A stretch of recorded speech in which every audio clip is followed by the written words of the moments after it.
Dahil meron pong pinadala ang ating Panginoon upang pagnilayan natin ang Ebanghelyo ngayon. Palakpakan natin ang Panginoon sa pamamagitan ni Sister Lee. Ayan. Hi! Hello! God is good. All the time. Okay.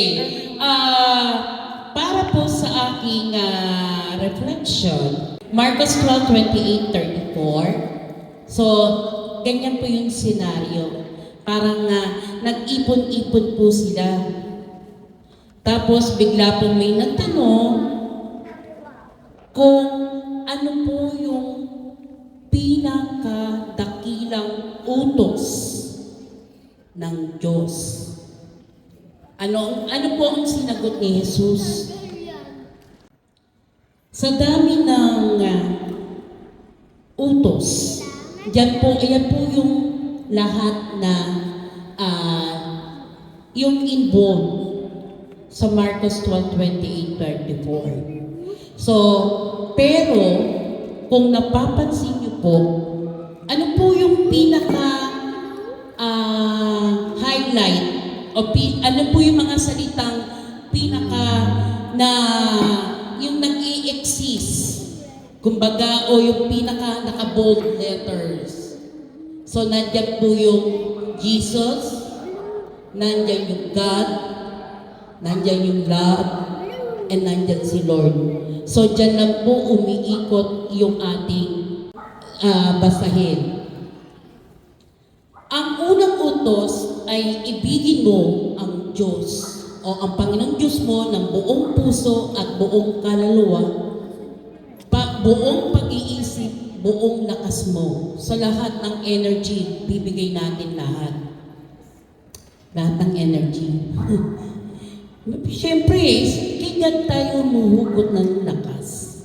Hear, O Israel, the Lord our God, the Lord is one. You shall love the Lord your God with all your heart, and with all your soul, and with all your mind, and with all your strength. So yan lang po yung English version. Ito po ay matatagpuan sa Deuteronomio 6:4-5 sa Shema Israel po. Ang pangalawang utos ay ibigin mo ang iyong kapwa gaya ng iyong sarili. Wala pang mas dakila pang utos kaysa rito. Love your neighbor, ika nga. You shall love your neighbor as yourself, na makikita sa Levitico 19:18. So kung halimbawa doon sa unang utos, balik po tayo. Paano po ba natin mahalin ng Diyos? Ano po, Brad? Sambahin. Parang ganito yung pagmamahal natin sa ating asawa, sa ating mga magulang, diba, sa ating mga anak. Pero ito, iba ang pagmamahal sa Panginoong Diyos kaysa pagmamahal. Siyempre, kasi kinukonsider po natin na ang pagmamahal ng Diyos mas higher siya, mas mataas siya. Di katulad po sa pangalawang utos,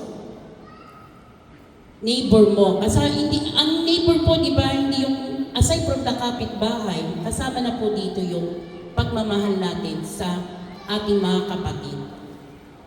Sino po ba dito mahal yung kapitbahay? Napakahirap po talaga na meron kang kaaway. Totoo, hindi. Totoo.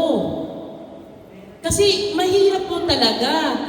Wala kang peaceful, wala kang kapayapaan sa sarili pag ikaw ay merong kang daladala sa buhay mo o sa sarili mo. Higit dito o higit ito sa mga handog at sakripisyo.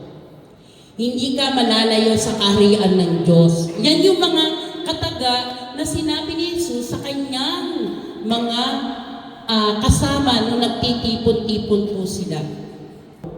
Ang Marcos 12:28-34 ay nagpapakita ng dakilang utos ay buong pag-ibig sa Diyos at sa kapwa. higit sa anumang ritual. Ito ang daan sa kaharian ng Diyos. Hindi lamang kaalaman, kundi buhay na pagbabago na kailangan natin panatilihin sa araw-araw sa pamamagitan ng panalangin, desisyon at pakikitungo sa iba. Bigla ko pong naisip yung kinakanta dito sa charismatic. Yung I have decided to follow Jesus. I have decided to follow Jesus. I have decided to follow Jesus. No turning back, no turning back. Maraming salamat po.